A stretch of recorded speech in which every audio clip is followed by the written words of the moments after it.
Hello everyone out there, this is the Serious Calico Demon, and welcome to the second part in my talkthrough of Naferia's Reign, Invasion of the Dark Mistress, a mod for Duke Nukem 3D Atomic Edition with the eDuke 32 source port. Now today, I'm going to be using Paula Polestar for the most part. If you don't know, Paula Polestar is one of the main characters from Mother 2, or Earthbound. And her NR counterpart, she's able to nullify attacks at random, and her survival against mortal attacks is pretty high. And Paula can jump pretty high too. In fact, she's the highest jumper, with Bubsy and Minako Aino following behind her in jumping ability. I'd also like to take the time to talk about some of the things I didn't talk about in the previous part with the game in general. I made a big mistake regarding the nuke and yin-yang symbol, although I tried to correct it with the annotation. Like, the nuke symbols concentrate on HP and AP. Yin-yang symbols concentrate on attack and defense. Hey, I thought I had this area open, or the door open. Like, red nuke symbols, they increase your health points. Green nuke symbols increase your armor points. Yellow nuke symbols increase both. Red yin-yang symbols increase attack. Green yin-yang symbols increase I hope I got it right. Like, red yin-yang equals attack, green yin-yang equals defense, and yellow equals both attack and defense. I hope I got it right. Oh well, and I'd like to also mention the skill setting I'm playing on. I'm playing on Skill 6, which is one of the new difficulties exclusive to this mod. The name is called You Are Masochist Incarnate. It is difficulty level number 6, and I'd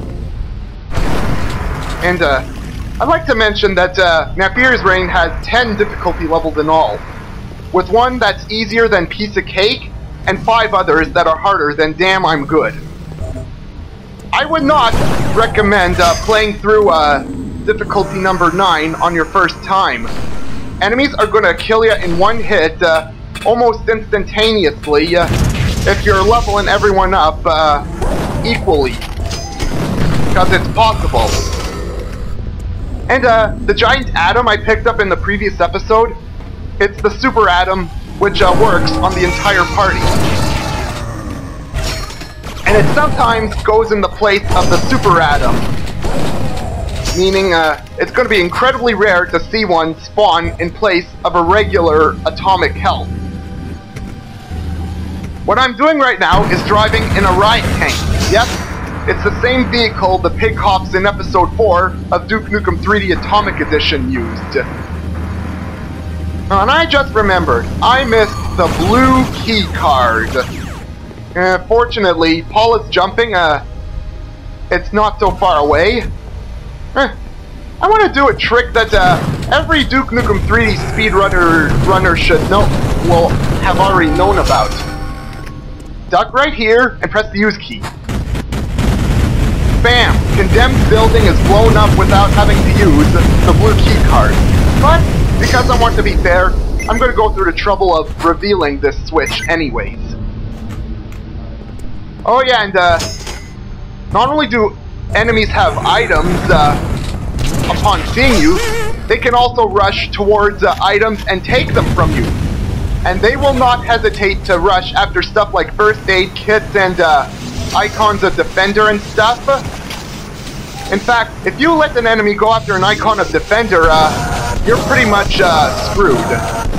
Unless you're able to get away in time, because coming up against an enemy that's invulnerable is a big no-no. A big no-no. And you're probably wondering why I rescued that civilian fast. Well, that's because civilians and enemies can also be affected by the damage floors this time around. So if you're too late, then they'll die for no reason, and you'll lose rank points anyway. And you'll want to rescue civilians as often as you can, so you can get rank points.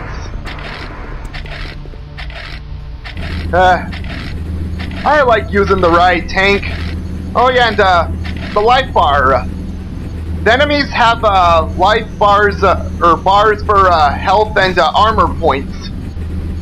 And if you're using Ami Mizuno and facing towards them, while she has her Mercury vision on, you can see their stats in full depth. Uh-oh. Oh, that was a quick end to the tank.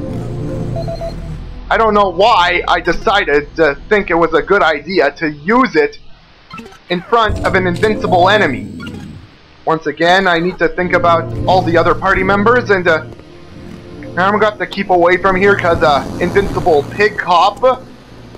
While I'm at it, I think I'll try to find a certain secret which I believe could still be around since, anyways, like, I found out about there because I played Duke Nukem 64, which was the first version of Duke Nukem 3D I've ever played in my life.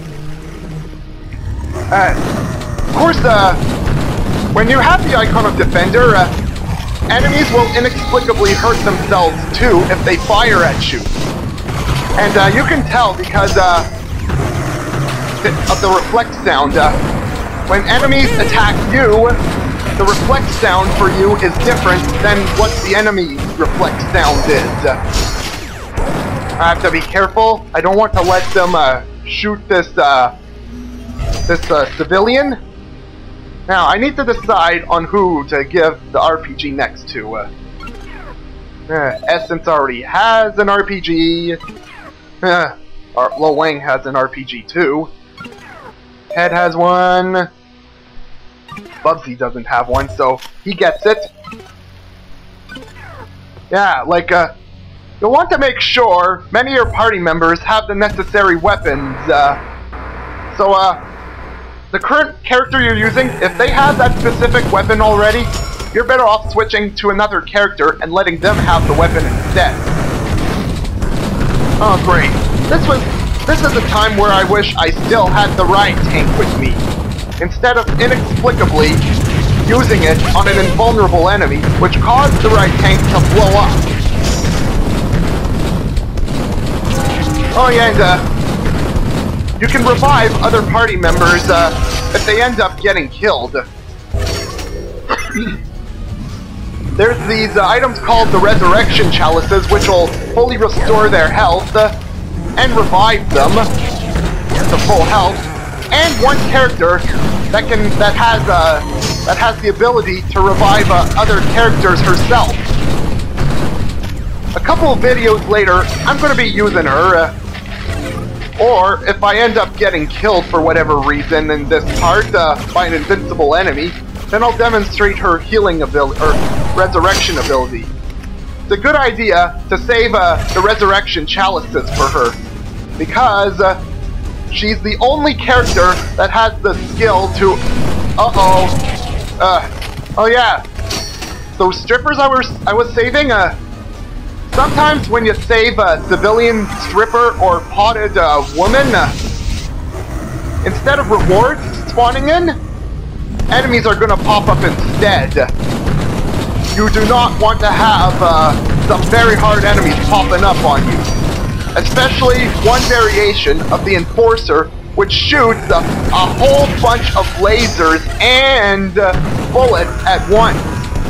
They're very strong, and they can kill you in a heartbeat very easily.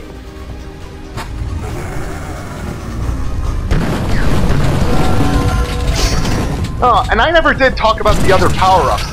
There's the quad damage, which, of course, does 4 times damage.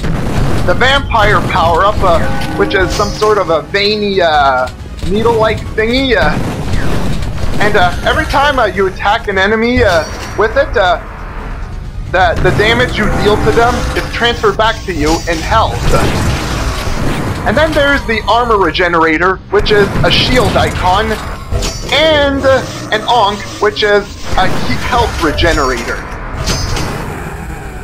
You can continue to lengthen the use of both items, or all the items, by picking up duplicates of them. Now, before I exit the level, I like to make sure I've, yeah, looks like I got the night vision goggles. Now, one important thing you need to do before leaving this level.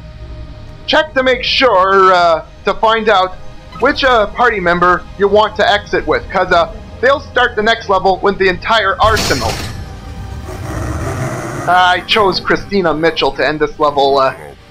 It could be useful to have her have an entire arsenal of weapons.